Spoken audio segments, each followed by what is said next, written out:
Muy buena noche, bienvenidos a un programa más de Sola Escritura, un recorrido por la Biblia. Después de un receso de final de año y de inicio del 2026, retomamos nuestro estudio bíblico. Estamos estudiando el Evangelio según Mateo. Y el año pasado, cuando terminamos el último estudio, vimos las dos primeras partes del capítulo número 13. El capítulo 13 es un capítulo bastante extenso, por lo cual lo dividimos en tres secciones para no correr con respecto de lo que hemos ido llevando. Así que sean todos ustedes bienvenidos, les deseamos bendiciones en este nuevo 2026 y que podamos seguir poniendo un buen fundamento en la palabra del Señor. Sin más preámbulo, vamos a ir a nuestra porción que nos va a corresponder hoy. Eh, Vamos a leer y estudiar hoy del capítulo 13. Vamos a leer del versículo 44 al final, que es el versículo 58. No son muchos, pero hay varias cosas que debemos mencionar importantes hoy por la noche. La primera como contexto y también porque como hicimos una pequeña pausa, usted recordará que el Evangelio de Mateo está organizado en grandes secciones de enseñanza de Jesús y en medio de esas secciones de enseñanza, Mateo narra también las grandes obras de Jesús. Así que ya vimos en los capítulos anteriores, por ejemplo, la enseñanza del Sermón del Monte, el Sermón de la Montaña, también se le conoce. Eh, y ahora, en este capítulo 13 es otro gran bloque de enseñanzas, básicamente cuando el evangelista nos explica que Jesús les enseñaba a las multitudes a través de parábolas.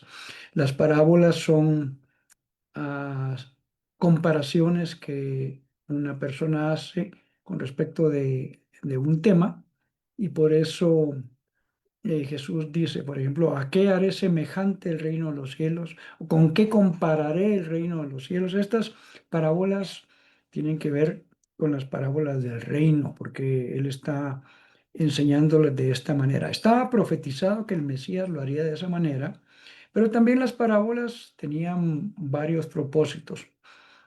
Am, para el que estaba interesado en las cosas del reino, obviamente usar algo del diario vivir, algo que era familiar para ellos, para poder enseñar una verdad bíblica que había estado oculta. A eso la Biblia le llama los misterios. Un misterio es algo que había estado oculto por algo. Hemos puesto un ejemplo de una obra de teatro. Usted va a un teatro y está cerrado el telón. Usted no sabe qué hay detrás del telón, pero eso que estaba ahí atrás ya estaba de un tiempo. El escenario y los actores y todo lo demás estaba preparado. Pero hasta que quitan el telón, entonces se desvela o devela el misterio. La Biblia llama a eso las grandes verdades del reino de Dios y Jesús las está enseñando. Pero también para los que no estaban interesados en las cosas del reino, algo tan sencillo les viene a ser velado. O sea, ellos no entienden y se quedan. ¿Por qué? Básicamente no es porque Dios esté haciendo una acepción de personas. Básicamente estaba subdividido por personas que sí estaban interesados en oír las verdades del reino y otras que no. Entonces, ¿por qué? Porque habían endurecido su corazón. Y eso es básicamente lo que estamos observando en el capítulo 13, que los religiosos de ese tiempo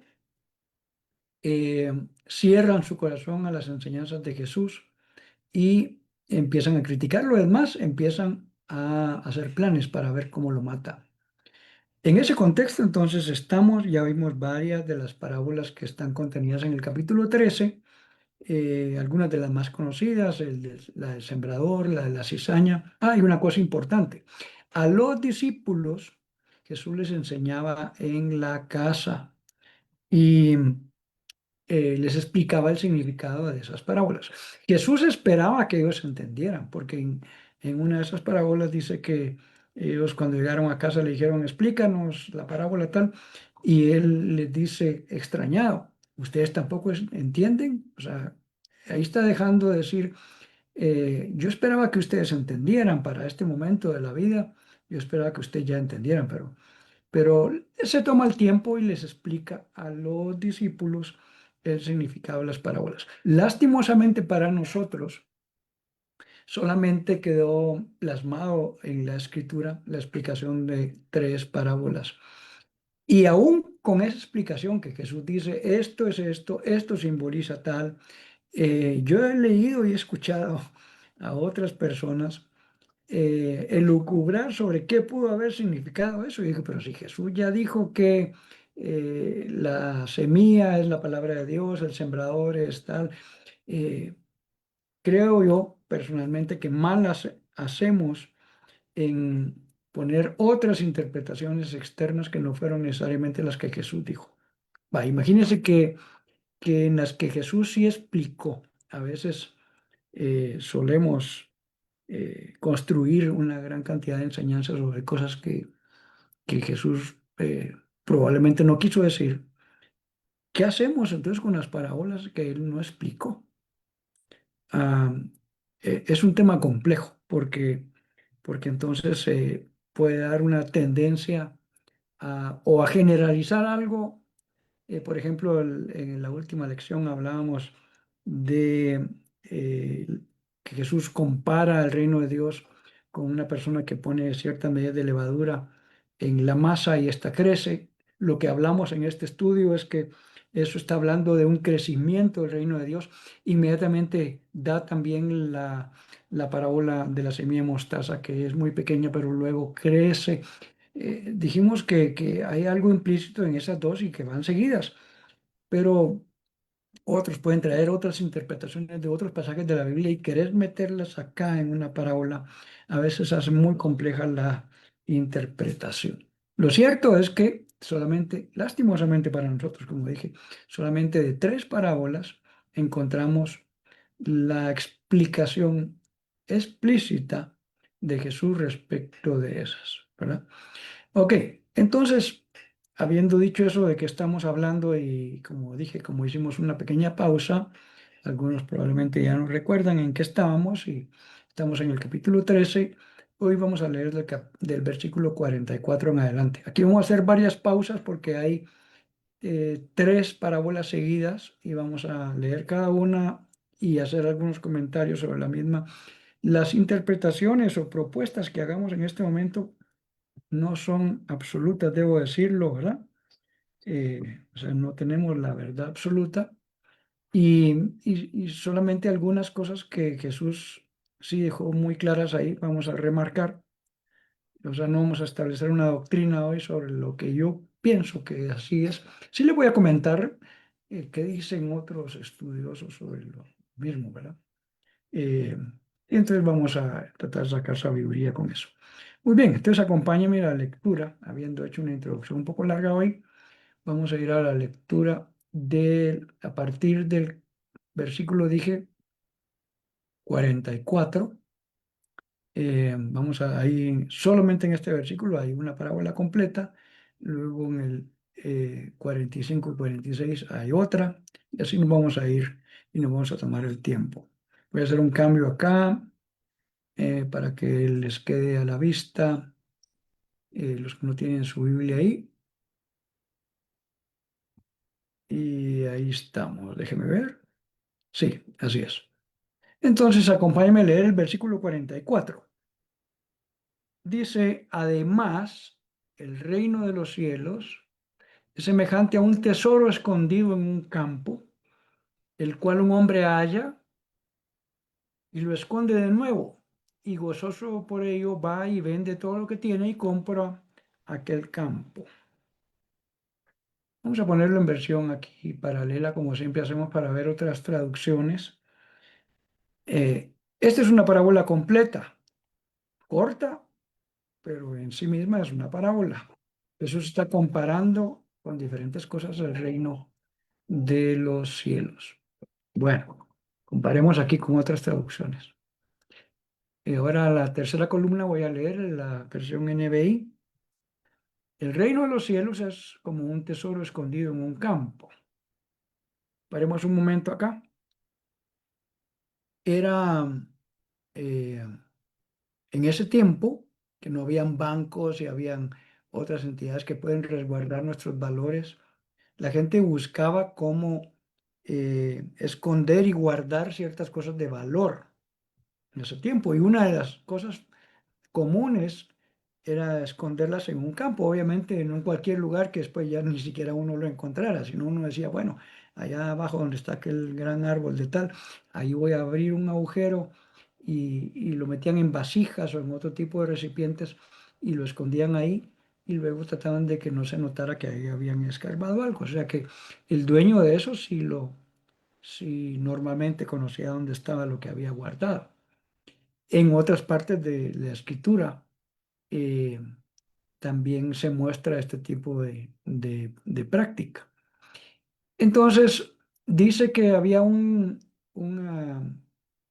eh, hombre que estaba trabajando la tierra. Esa tierra no era de él, eh, era muy probablemente empleado, o había algunas veces uno arrenda el terreno para sembrar y le digo, mire, arréndeme su terreno 4 meses, yo voy a sembrar tal cosa y cuando termine mi cosecha le devuelvo el terreno y hay personas que hacen eso.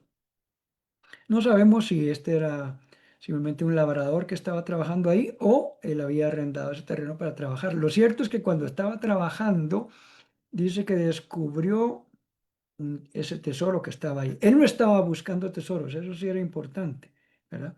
Él estaba trabajando la tierra, pero cuando lo estaba trabajando encontró algo de gran valor, un tesoro, ¿verdad? Y comúnmente a uno hoy le hablan de un tesoro y se le viene a la mente aquellos tesoros tipo pirata, ¿verdad? Un cajón con joyas y cosas. No necesariamente era ese tipo de cosas, pero lo que sí es importante es que encontró algo de gran valor. Ahora, ¿qué hizo él? Lo volvió a esconder otra vez. Dice, lo volvió a esconder y lleno de alegría fue y vendió todo lo que tenía y compró ese campo. Entonces, por eso decía, aquí se nota que el campo no era de él. Estaba trabajando para otra persona o él lo había arrendado, pero como descubrió algo de gran precio, vendió todo lo que tenía. O sea, para él esto que había descubierto era de tal valor que merecía que vendiera todas sus posesiones. ¿De qué está hablando entonces esta parábola aquí? De una persona que encuentra algo que vale mucho y está dispuesto a renunciar a todo lo que antes tenía con tal de obtener eso. Hay muchas interpretaciones de esto. Algunos incluso piensan que está hablando de Jesús cuando encuentra nuestra vida y entonces da su vida, da lo mejor que tenía. Eh, bueno, voy a decir así, me parece que poéticamente pareciera, ¿verdad? Pero en realidad, si estuviera hablando de Jesús, Jesús es el dueño de todo.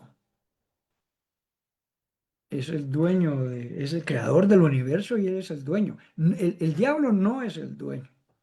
El diablo tomó algunas cosas por la fuerza y otras la misma humanidad, el ser humano, se las cedió. Jesús vino a recuperar, ¿verdad? Pero entonces a pretender que el hombre de este campo es Jesús, a algunas contradicciones ahí porque Jesús sí es el dueño de todo. Algunos otros piensan que representa a una persona que descubre el reino de Dios. eh, Le predican el reino de Dios y su necesidad de arrepentirse, porque el reino de Dios necesita arrepentimiento de parte de nosotros, porque la Biblia dice que todos nosotros hemos pecado y estamos separados de la gloria de Dios. Y cuando uno entiende esto y mira lo que realmente representa el reino de Dios y el valor que tiene aquel que no está dispuesto a dejarlo y a vender todo, en un sentido, no en el sentido monetario, sino a dejar todo lo que tiene. Jesús lo dijo, si alguno quiere seguir en pos de mí, renuncia a todo lo que tiene y sígame. Entonces está hablando de poder ver un gran valor en algo y estar dispuesto a pagar también un gran precio personal. Puede ser que unos tengan más posesiones, otros menos. Y otra vez no estoy hablando de lo literal, sino de decir uno, yo estoy dispuesto a dejar todo con tal de obtener esto que acabo de encontrar en el reino de Dios. Esa es una posible interpretación. ¿Y por qué la menciono aquí como una de las más probables? Porque usted se va a dar cuenta ahorita en el siguiente versículo, hace otra comparación del reino de Dios que tiene bastante similitud con esto. Una cosa importante, este hombre no estaba buscando tesoros, él estaba trabajando y encontró algo de gran precio. En la siguiente parábola, sí, la persona que se pone como ejemplo, sí estaba buscando algo. Vamos a ver ahora acá, versículo 45 y 46. También el reino de Dios es semejante a un mercader que buscaba buenas perlas, que habiendo hallado una perla preciosa, fue y vendió todo lo que tenía y la compró. ¿Ok? Desde acá vemos la similitud que le decía que hay entre las dos parábolas. Está hablando de que estos hombres, uno que no estaba buscando cosas de gran valor, pero le encuentra y vende todo lo que tiene con tal de obtener eso. Y aquí hay otro hombre que sí era un buscador, vamos a decir así, de cosas de gran valor. Por eso decimos que la interpretación más común es respecto de cada persona, cuánto valoras tú lo que realmente representa el reino de Dios y cuánto estarías dispuesto a ceder o a renunciar o a, entre comillas, vender, cambiar por las cosas del reino. Veamos en otras traducciones para ver si también aquí encontramos algo. Y aquí vale la pena mencionar que en ese tiempo una de las formas de ahorrar o guardar eh, posesiones era comprar cosas que tenían un gran valor. Por ejemplo, eh, los perfumes eran altamente deseados y si eran resguardados en un frasco adecuado, se recuerda usted a aquella mujer que rompió el frasco de alabastro, eran frascos que no dejaban que las fragancias de los perfumes salieran, había que romperlo por completo para poder usarlo. Era una forma de ahorrar eh, sus pertenencias, sus cosas de gran valor, comprando cosas que tenían, que ganaban plusvalía y que tenían valor en ese precio. En ese tiempo, las joyas eran algo así también. Eh, Parte de esas joyas eran las perlas, ¿no? En Israel no necesariamente eran lo más deseado, en otras culturas sí, pero obviamente tenían un gran valor. La gente sabía que tenían un gran valor. Una cosa importante con las perlas es que eh, se, las perlas son resultado de un proceso natural en cierto tipo de ostras, ¿verdad? La ostra le entra alguna pequeña basurita y ella empieza a rodear esa basura, puede ser un grano de arena incluso, con una sustancia que se va endureciendo y que luego se forma esa pelotita, pero originalmente la ostra, o sea, las ostras, perdón, las perlas son, son producto de algo de los seres vivos, natural. Mm, no como el oro o la plata que hay minas y se encuentra en la tierra, ¿no? Eh, entonces eso puede ser una consideración. Lo que estoy diciendo es que en este caso, de nuevo hay algo que tiene un gran valor y este mercader, dice, ¿verdad? Eh, un comerciante o mercader andaba buscando buenas perlas o perlas finas, dice acá, ¿verdad? Las perlas también se clasifican por su tamaño, su pureza, etcétera. el color, un montón de cosas, ¿no? Entonces este mercader sabía de eso y andaba en búsqueda de buenas perlas, de perlas finas, perlas de gran calidad. Y dice, cuando encontró una de gran valor, una perla preciosa, dice aquí, fue y vendió todo lo que tenía y la compró. Mencioné hace un ratito que esta se parece a la otra, ¿no? Hay que pagar un precio para obtener algo de mayor precio. Entonces, parece ser que ambas comparaciones que están seguidas tienen que ver con en la manera que nosotros apreciamos las cosas del reino de Dios y cuánto estaríamos dispuestos a dejar o pagar con tal de obtener aquello que ahora se nos está ofreciendo.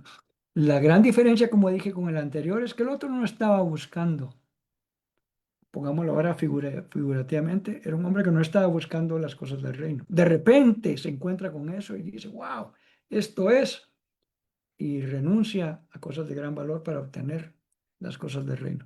Este otro hombre sí estaba buscando, uno no era buscador y otro sí. Hay personas que han, han tenido una inquietud por las cosas de Dios, quizás de muy pequeños, ya sea inspirados por otros o no, y están en búsqueda de algo de Dios. Otras probablemente no, están más interesadas, pero de repente las cosas del reino están frente a ellos y ellos hacen un cambio radical y renuncian a muchas cosas con tal de obtenerlas. En este caso es otro tipo de persona que sí estaba buscando y descubre la grandeza del reino de Dios. De nuevo, vende y renuncia a lo que tiene para poder obtener esa perla. Como dije, otras comparaciones, tratando de poner acá al mismo Jesús en esto, a veces cuesta enmarcarlas en el contexto de lo que está diciendo, pero algunos autores, como estas parábolas no tuvieron explicación que quedara plasmada, es seguro que sí Jesús, porque en otros evangelios dice que Jesús cuando llegaba a la casa les explicaba el significado de las parábolas. Y él les decía a ellos, a ustedes les he dado a conocer los misterios del reino, a los que están allá afuera y no quieren, a ellos no. Por eso hablo en parábolas para que les quede velado a ellos, pero a ustedes se las explico. ¿No? Ok, sigamos adelante. Ya leímos dos parábolas cortitas que se parecen acá, del 44 al 46, ¿verdad? Y aquí encontramos ahora la última de esta serie de enseñanzas dadas por parábolas. Hubo muchísimas más. De hecho, creo que en el capítulo 14 o en el 15 encontramos una muy corta que no parece parábola, pero cuando los discípulos llegan a la casa le dicen, explícanos la parábola que acabas de hablar. Ya recordé, es con respecto de lo que entra al cuerpo y lo que contamina y esa parte. Pero estas que quedaron plasmadas aquí en el capítulo 13. Por cierto, Mateo es el que las pone de manera más amplia. Marcos pone solo algunas, unas pocas. ah, es porque esas son las que interesan para, por lo menos en ese momento, para su narrativa y para el público al cual está dirigiendo su enseñanza. No quiere decir que Marcos fuera eh, perezoso o descuidado en no narrar las demás. Lo que pasa es que para el propósito de presentar su evangelio a personas que no conocían, que no eran judíos, Marcos escribe para no judíos, pues él escogió él las más relevantes e importantes. En cambio, Mateo amplía, porque el Evangelio de Mateo fue originalmente escrito para judíos. Entonces, Mateo sí tiene el propósito de mostrar las enseñanzas del maestro y también mostrar, como he dicho, después de cada bloque de enseñanzas, hay un bloque de grandes hechos de Jesús, demostrando que él era el Mesías. Muy bien, leamos del 47 al 50 ahora. Asimismo, el reino de los cielos es semejante a una red que echada en el mar recoge de toda clase de peces. Y una vez llena la sacan a la orilla y sentados recogen lo bueno en cestas y lo malo lo echan fuera. Así será en el fin del siglo. Saldrán los ángeles y apartarán a los malos de entre los justos y los echarán en el horno de fuego y ahí será el lloro y crujir de dientes. Aquí, si usted ve, hay una está implícita la explicación que Jesús está dando, no completa, pero sí dice, de esta misma manera será el fin del siglo, y eso sí lo entendían todos. El hecho de explicar y compararlo con una red de un pescador que está agarrando peces, perdón, de todo tipo, uno diría, bueno, pero ¿qué nos quiso decir ahí, verdad? Aquí, muy rápidamente, Jesús sí explica un poquito, ¿verdad? Esto es lo que va a pasar en el fin de los siglos, que dice, saldrán los ángeles y apartarán a malos de entre justos. Leámoslo en nuestra Biblia comparada en varias versiones y luego vayamos sacando otro poco de sabiduría de lo que estamos leyendo. Este programa se llama Solo Escritura porque tratamos de que la misma Biblia interprete la Biblia.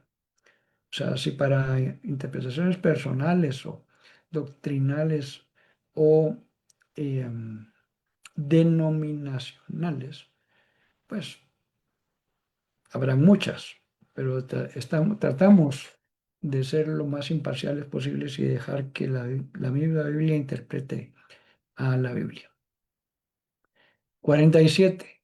También se parece el reino de los cielos a una red echada al lago que recoge peces de toda clase. Aquí hay una cosa importante, porque en la mente de los judíos, ellos esperaban un Mesías conquistador, en el sentido de que iba a venir a devolver el reino a Israel, a quitar todo yugo de esclavitud que podía haber. Recuerde usted que para este momento los romanos eran los que estaban dominando toda esta parte del mundo conocido ahí en Israel y sus alrededores, y estaban bajo el dominio romano. Entonces ellos decían, va a venir un Mesías y nos va a libertar. Ellos lo pensaban de manera civil. Por eso varias veces le preguntan a Jesús, ¿restaurarás el reino ahora, verdad? Y todo, porque seguían en la mente, ellos tenían ideas preconcebidas de cómo iba a venir el Mesías a hacer su obra. Entonces, en, cuando ya ellos empezaron a ver que Jesús era el Mesías, una de las cosas en su mente era, ¿y a qué hora va a empezar a liberarnos de todo esto, verdad? Si aquí vemos el reino de Dios, pero vemos a los justos y a los injustos, ¿cuándo va Él a dejarnos solo a nosotros? Entre comillas, en su pensamiento era que ellos eran los justos, ¿no? Eso se deja ver, por ejemplo, en la parábola del trigo y la cizaña que ya estudiamos a finales del año pasado, que está en este mismo capítulo, que crecen juntos y él cuenta que crecieron juntos y los trabajadores del sembradío dijeron, ¿quieres que arranquemos la cizaña ahora? Y él dijo, no, no, si ustedes la arrancan ahorita, y como las raíces están entremezcladas juntamente con el trigo, van a echar a perder también el trigo. Entonces dejen que crezca y después lo van a quitar. ¿Qué van a quitar primero? Esto sí es importante. Van a quitar primero lo malo, van a quitar la cizaña. Jesús explicó también que eso lo iban a hacer los ángeles, al igual que en esta otra parábola de la red. Pero llama la atención, nada más para reflexión y particularmente para aquellos que han sido eh, enseñados sobre una única posición escatológica, como él dice, esta es la verdadera. ¿Por qué menciono esto? Porque si usted estudia escatología, que es el estudio de los últimos tiempos, se va a dar cuenta que no hay una uniformidad, una unicidad en las posturas de cómo van a pasar las cosas. Hay versículos que apoyan unas y otras al mismo tiempo, entonces, ¿cuál es la verdadera? Pero hay una de esas posturas muy diseminada y muy popularizada que enseña que los justos van a ser quitados primero y los malos se van a quedar. Y en la parábola del trigo y la cizaña menciona que va a ser quitados los malos y dejados los justos. Y en esta igual, después de que la red agarra todo tipo de peces, dice acá, habían peces buenos y peces malos, que los ángeles en el final de los tiempos van a apartar a los malvados de entre los justos. O sea, van a quitar a los malvados. No son los justos los que van a quitar primero, sino que dice que echan los peces, quitan los peces malos, ¿verdad? Y desechan. Entonces llama a la reflexión porque uno dijera, oye, entonces esto no choca con algunas posturas escatológicas. Esto lo dejo nada más para su reflexión. O sea, este no es un estudio temático. Nuestro estudio es un estudio inductivo. Vamos, ¿verdad? Expositivo también, porque lastimosamente no tenemos mucho chance de preguntas y comentarios, ¿verdad? Y por el tiempo que hemos determinado para exponer de esta forma cada parte de los libros que vamos estudiando. Pero eso lo dejo para su reflexión, porque entonces a lo mejor llamará a pensar, ¿no será que hemos tomado un mal entendimiento de quiénes son los que se quedan y los que son quitados? ¿Verdad? Ok, y dice que a los malvados los van a arrojar al horno encendido y habrá llanto y rechinar de dientes. Esta forma de expresión aparece bastantes veces en la Biblia. Significa una gran pérdida, un gran lamento, porque estaban realmente eh, del lado incorrecto de la justicia. Muy bien, sigamos leyendo y analizando. Ya vamos ahora por el 49. Aquí hay una cosa interesante ahora en el 51 y 52. Miren pues, en las parábolas que deja registrado Mateo, aquí termina, ¿verdad? Esta es la última. Y llama la atención lo que va a pasar ahorita, una pregunta que Jesús les hace. Y la vamos a analizar estos dos versículos 51 y 52. Dice, Jesús les dijo, ¿habéis entendido estas cosas? Y ellos respondieron, sí, Señor. Él les dijo, por eso todo escriba docto en el reino de los cielos es semejante a un padre de familia que saca de su tesoro cosas nuevas y cosas viejas. Corto, ¿no? Pero analicemos un poquito esto porque aquí hay algo que llama mucho la atención. Estando en casa le preguntaban a Jesús, a ver, no entendimos la parábola tal, enséñanos. Y como dije en el inicio, hay una ocasión en que Jesús se asombra y les dice, ustedes tampoco entendieron, o sea, porque la parábola tenía el propósito de a los que sí estaban interesados en seguir las cosas del reino, hacerlo algo muy claro y muy práctico, pero a los que no estaban interesados les servía como velo para que no entendieran. Entonces Jesús les dice, ustedes tampoco entendieron, les dice. Por eso aquí llama la atención que cuando les pregunta, ¿entendieron esto? Yo casi veo las caras de los discípulos y digo, sí, sí, Señor, sí, sí, sí entendimos. Yo hubiera pensado, si aún hoy en día nos cuesta tanto entender las parábolas, y como dije, algunos las sacan totalmente de contexto y ¿verdad? Usándolas para propias interpretaciones que les conviene a ellos para cierta cosa. Entonces la respuesta a ellos de sí, sí, sí, sí entendimos. A mí me suena como, híjole, qué clavos digo que no. ¿Verdad? Yo prefiero decir la mera verdad, me cuesta. Yo he leído y releído y vuelto a estudiar las parábolas y le quiero ser bien franco, aún con varios años que tengo de estar en el Señor, hay unas que si me preguntara Jesús y yo quisiera ser franco, le diría, la mera verdad, Señor, todavía no le atino. No me, no me pongo en la función de, sí, esa sí ya me la sé. Yo creo que tal vez ameritaría ser un poco más francos uno con el Señor. No estoy tildando de mentirosos a los discípulos, no me a malentender. Lo estoy poniendo en función nuestra. Y decir, de verdad, todavía me cuesta tanto entender y lo único que puedo hacer es preguntarle a él y preguntar, investigar y preguntar a otros también su perspectiva.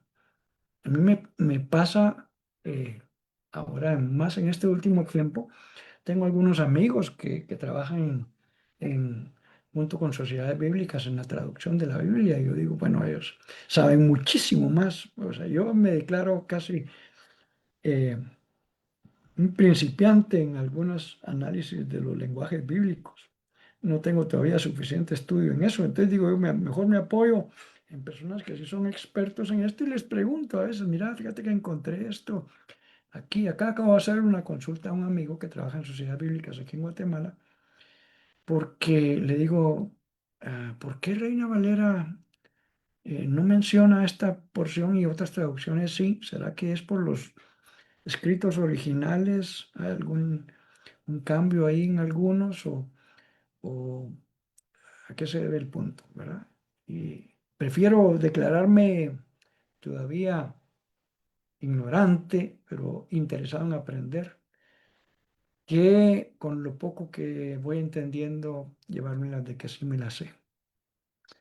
Me da la impresión que los discípulos no quisieron sincerarse en este momento. Esa es una impresión muy, muy personal. El versículo no lo dice, pero ante las dudas que ellos tenían y que otras parábolas, aquí no aparece la interpretación cuando Jesús les pregunta, ¿entendieron?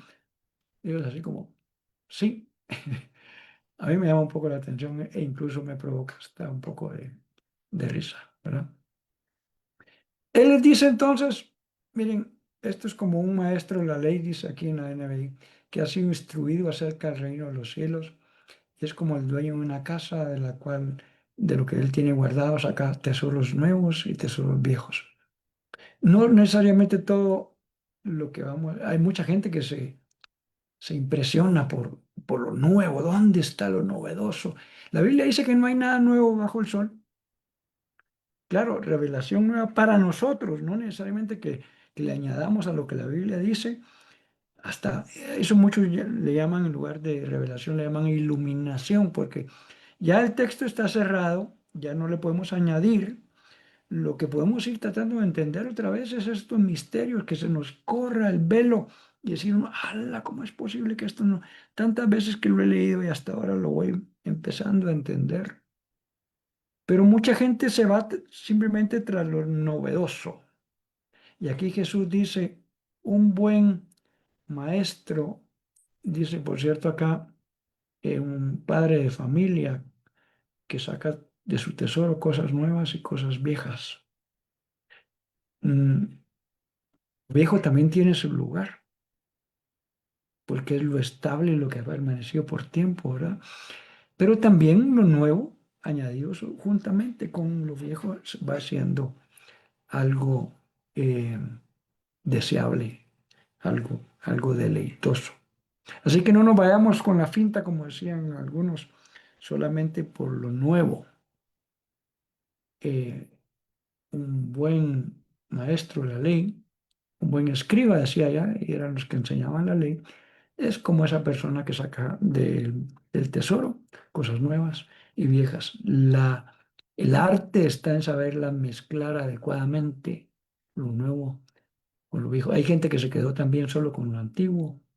Dice, no, es que antes los tiempos eran mejores, ahora tal cosa. Y como dije, hay otros que hacen de menos lo antiguo, que dicen, no, eso ya está pasado de moda y ahora lo nuevo es esto.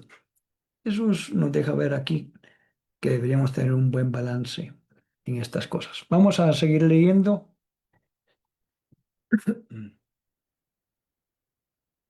Am, Estamos ahora en el 53. Aquí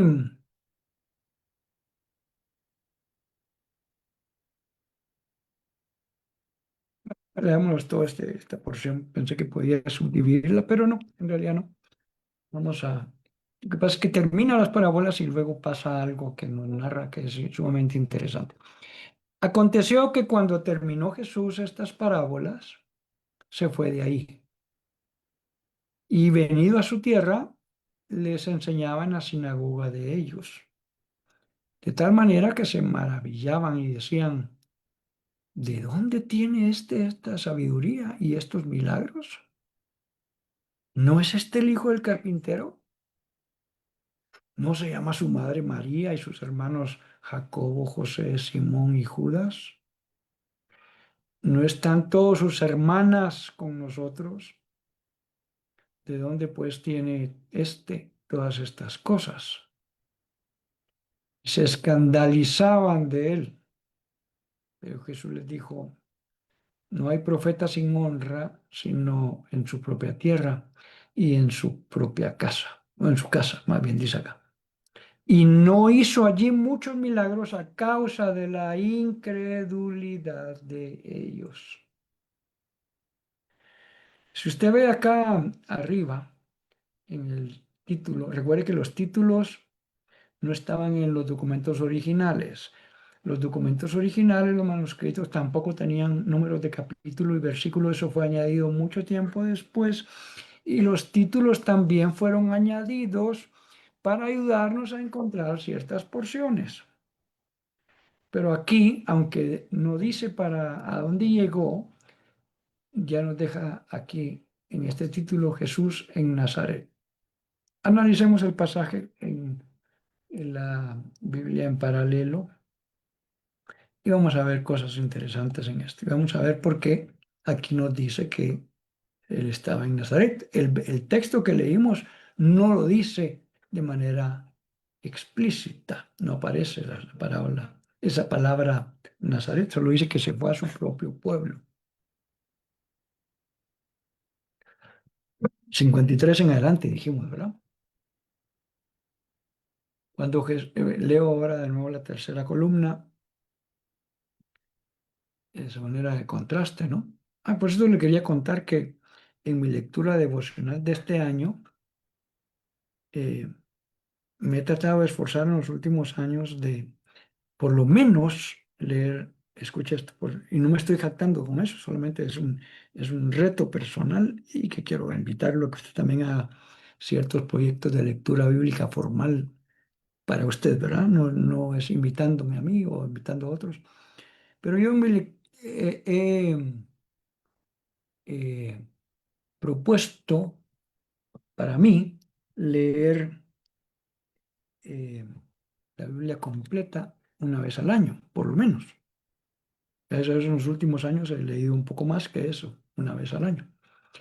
Y algunas veces leí la versión Reina Valera, otras veces he leído la versión NBI. Y este año me propuse usar de lectura la nueva traducción viviente, que es la cuarta columna que aparece acá. Eso es como una cosa personal mía. También, ¿sabe por qué? Porque a veces uno se acostumbra a cierta versión y ya se sabe el versículo casi que en automático en esa versión. Entonces, cuando uno lee otra versión, dice, ah, qué interesante esto, no lo había leído. Bien, sí lo había leído un montón de veces, pero en otra traducción. Y entonces le llama a uno un poquito de reflexión. O también ir comparando y decir, "Ah, pues, no me he dado cuenta que el texto no dice que era Nazaret, pero aquí en esta versión sí. Por ejemplo, aquí en el versículo 54 de la cuarta columna dice, regresó a Nazaret. En el texto original en griego no se menciona la palabra Nazaret. Dice, vino a su propia tierra, o ya llegó a su tierra. No aparece la palabra Nazaret. Entonces uno dice, aquí está mal. No, el contexto sí muestra que Nazaret era el lugar donde él creció. No donde nació, sino donde creció. Entonces, para entender un poquito mejor esta versión parafraseada que se llama Nueva Traducción Viviente o NTV, ellos añadieron la palabra Nazaret para aquel que no está muy familiarizado con la lectura bíblica y nunca he leído ni dónde nació ni dónde creció Jesús y dice, y vino a su tierra. Ay, se fue a Belén. No, era una forma de decir el lugar donde él realmente creció. Y entonces en la NTV de una vez le ponen Nazaret. Entonces me está sirviendo para reflexionar en mi lectura diaria y digo, sí. Yo ya sabía que era en Nazaret, pero si no lo hubiera sabido, aquí me ayudaron con eso. Ok, dice, Jesús terminó de contar estas parábolas y se fue de allí, donde estaba, o de esa región, ¿verdad? Al llegar a su tierra, y aquí se está refiriendo al lugar donde él creció, eh, Nazaret, dice que comenzó a enseñar en la a la gente en la sinagoga. Las sinagogas eran lugares donde los judíos se reunían. Para fundar una sinagoga dice que tenían que por lo menos haber 12 personas interesadas, judíos, en cada pueblo y así podían establecer un montón de sinagogas en cada lugar. Era lugar de lectura y estudio de la Biblia, básicamente. No era tanto la reunión como un culto evangélico que tenemos hoy en día, con cantos y todo lo demás, estaba muy centrado en el estudio de las escrituras. Cuando empezó en el tiempo del exilio, cuando se lo llevaron a Babilonia, ya no tenían templo, ¿no? Entonces cambiaron algunas de las modalidades por este tipo de lugar de estudio. Entonces se reunían los sábados y también algunas veces en otros días de la semana para leer y estudiar la Biblia. Entonces dice que él empezó a enseñar ahí en la sinagoga y la gente que lo estaba oyendo, que eran gente que lo había conocido en su adolescencia y su juventud, decían, ¿de dónde sacó este tal sabiduría y tales poderes? Y estaban asombrados y maravillados, dice acá. Déjeme ver si puedo encontrar aquí, ah,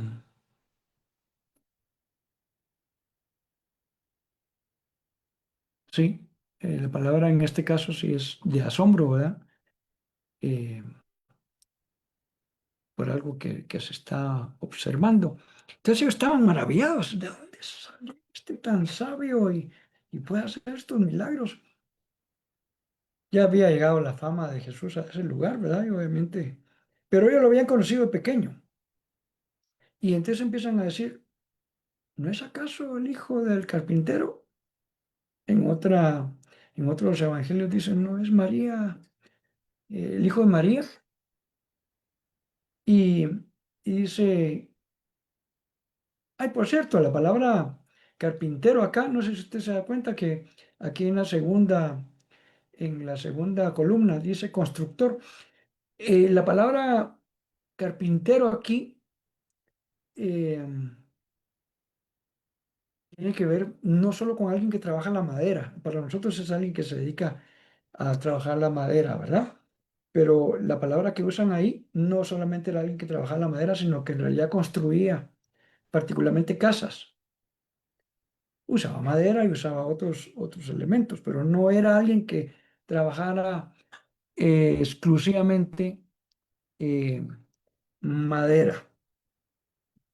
Generalmente así lo hemos entendido por años, pero realmente aquí la versión textual creo que está siendo la mejor traducción. Ellos sí lo pusieron como el constructor, ¿verdad? Ahora, ¿qué más dicen? No se llama María su madre y aquí hay una cosa interesante. No son sus hermanos Jacobo, José, Simón y Judas. Ah, históricamente, algunas personas han tratado de hacer una discusión sobre este tema por algo que también algunas de las religiones mayoritarias han enseñado a lo largo de los siglos, que María permaneció siempre virgen. Es algo que la Biblia no enseña. En una parte dice, y, y José no conoció a María hasta después de que hubo nacido Jesús. Esto no era de que ¿usted quién es, verdad? Esa palabra es, no tuvo relaciones íntimas o maritales con su esposa hasta que nació Jesús. O sea, la Biblia dice que sí tuvieron entonces vida marital y resultado de esa vida marital tuvieron varios hijos. Aquí se menciona y también en otro evangelio. Algunos han dicho, no, ahí lo que está hablando es el nombre de los discípulos. No, los discípulos estaban con él, andaban por todo lado, pero aquí los pobladores del lugar dice, y sus hermanos, y también de abajo dice sus hermanas, son fulano, mengano, perencejo. Entonces, esto eh, nos muestra que naturalmente María y José siguieron viviendo una vida marital, tuvieron otros hijos. Es más, en otra parte dice que Jesús estaba con sus discípulos y llegaron su mamá y sus hermanos y querían hablar con él. Una parte dice porque los hermanos pensaban que él estaba fuera de sí, que estaba loco. Querían como rescatarlo. En otra parte de los evangelios dice que sus hermanos no creían en él. Después de la resurrección, varios de ellos creyeron e incluso llegaron a ser grandes líderes de la iglesia. no porque eran los hermanos de Jesús, sino por sus propios méritos de ser grandes hombres de Dios. Un par de ejemplos. Aquí dice que había un hermano que se llamaba Jacobo, había otro que se llamaba Judas, ¿no? Jacobo era su nombre en hebreo y posteriormente a este Jacobo se le conoce también como Santiago. Esa es una transliteración del latín Saint Jacobus y de ahí derivó en Santiago. De hecho, la versión NTV lo pone como Santiago aquí, la cuarta columna, en lugar de decir Jacobo dice Santiago. La epístola de Santiago fue escrita por este Jacobo, medio hermano de Jesús. O sea, solo hijo, que recuerde que Jesús era hijo de María, pero engendrado por Dios, no fue engendrado por José.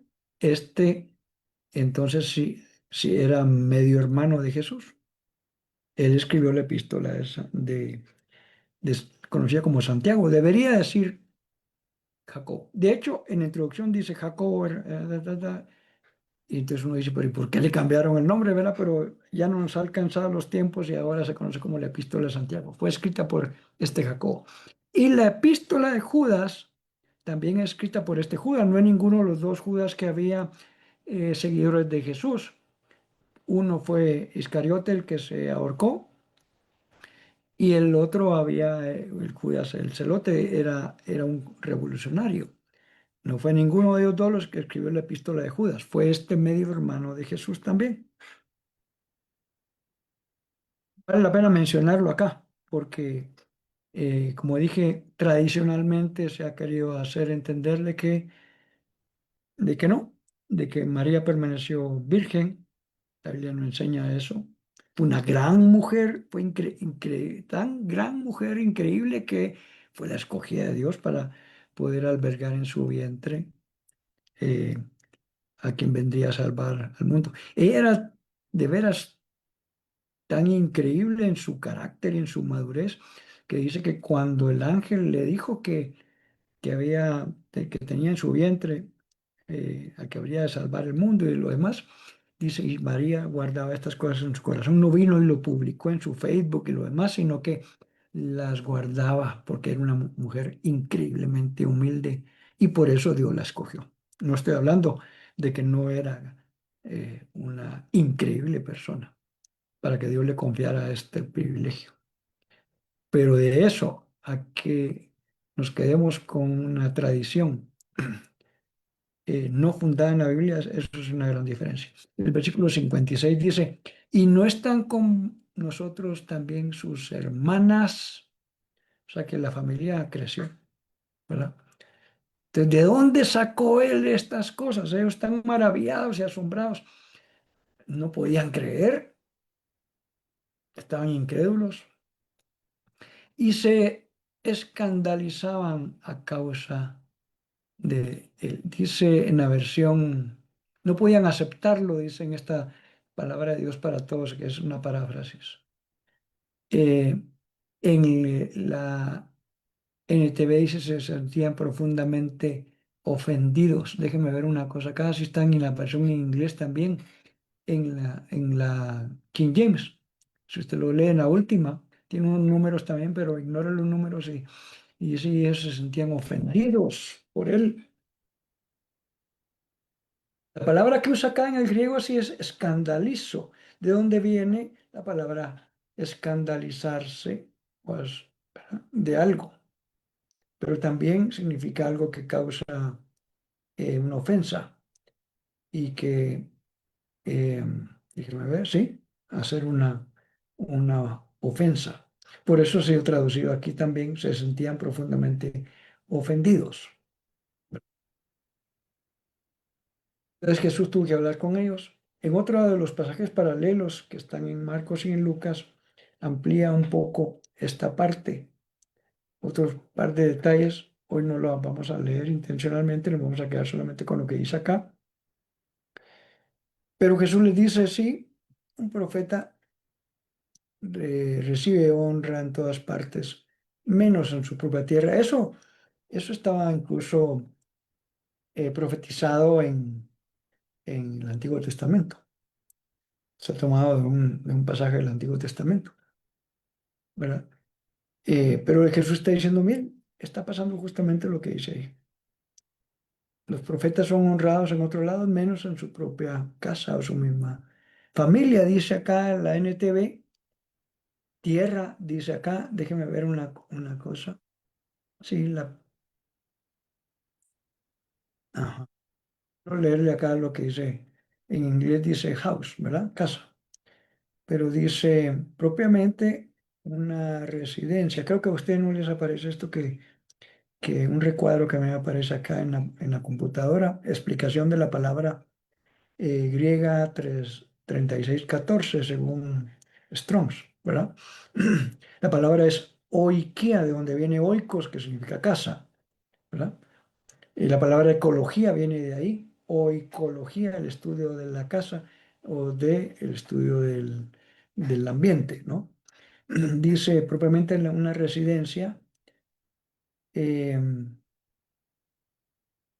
dice, por implicación, también puede ser una familia. Se puede usar por las cosas domésticas que hay dentro de la casa. No es simplemente la construcción, sino una familia que habita en un lugar, ¿verdad?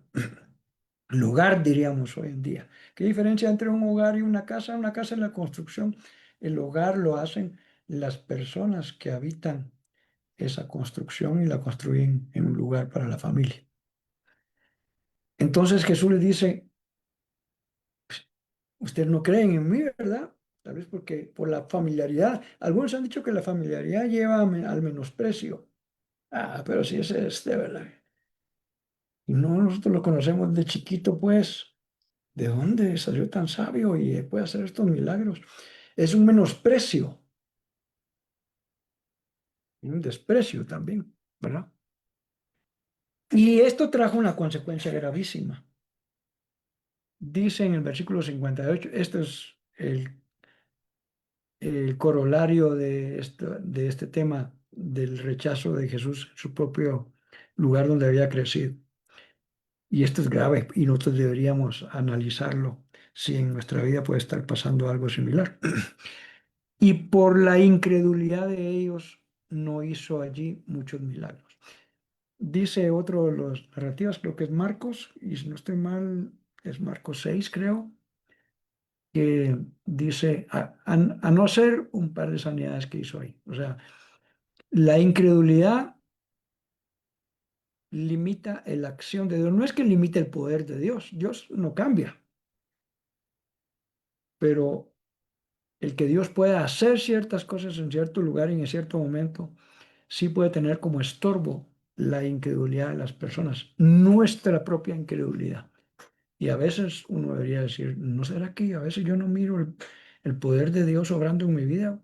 Tal vez porque hay incredulidad en mí. Y como dije hace un rato, deberíamos tratar de sincerarnos un poco y chequear si a veces no es eso lo que está limitando lo que Dios quiere hacer en nosotros y a través de nosotros. Porque dice que por la incredulidad de ellos, Él no pudo hacer muchos milagros en ese lugar. En otros evangelios dice, y se fue de nuevo a Capernaum. Ya no regresó más a Nazaret. Algunos ven dos llegadas a Nazaret, eh, se parecen bastante. A mí no personal me da la impresión que es la misma. Y en una de esas narrativas, creo que está en Lucas, dice que lo querían, lo querían matar, lo querían tirar por un muro. Eh, Imagínense hasta dónde puede llegar el tema de la incredulidad. Cerrarse a algo y tratar de matar al autor de la vida, ¿no? Entonces es delicado porque nuestra falta de fe puede limitar lo que Dios quiere hacer en nosotros y a través de nosotros. Hemos llegado al final del tiempo que tenemos planeado siempre para este estudio. Este estudio lo proponemos para una hora. Generalmente estudiamos la mitad de un capítulo. Este capítulo era bastante largo, por lo cual lo dividimos en tres secciones. La otra semana vamos a estudiar la primera parte del capítulo 14. Siempre le invito a leerlo y anotar así algún margen o algún blog de notas, algunas inquietudes que Dios le esté revelando o probables preguntas que uno tuviera, ¿verdad? ¿Qué significará esto? Esperamos que esto les esté ayudando. Eh, Quizá el que más aprende acá soy yo. Siempre hemos dicho de esto, ¿verdad? Que en el caso de la enseñanza, el maestro primero tiene que, él en lo personal, profundizar. Entonces trae una gran ventaja estudiar la Biblia de esta manera. Quiero saludar a Christopher Acevedo, que siempre está diligentemente acá cada semana, igual a su mamá, Silvia Carolina. Gracias por el saludo que pusiste acá. Herminia, te enviamos un saludo y un abrazo. A Mimi Aragón también, que estuvieron conectados hoy a través del Facebook. Estos estudios quedan grabados por un tiempo, mientras Facebook los permite, un mes, y luego quedan grabados en el YouTube de Iglesia Cristiana Verbo Zona 16. Si usted se perdió una parte de algún estudio previo, vaya al YouTube de Verbo Zona 16 y ahí están grabados los estudios del Evangelio de Mateo. Los anteriores, lastimosamente, no los pudimos recuperar, pero a partir del estudio de Mateo, cada semana son subidos al YouTube para que queden también ahí de estudio posterior. Les bendecimos, les enviamos nuestros mejores deseos para este 2026. Si nosotros siendo hombres podemos desear buenas cosas, cuanto más el Padre Celestial, y Dios tiene planes de bien para nosotros. Y así que mi deseo es que Dios cumpla todo lo que ha propuesto en sus vidas para este nuevo año. Si Dios lo permite, nos vemos la otra semana en el estudio de la primera parte del capítulo 14 de Mateo. Bendiciones para todos.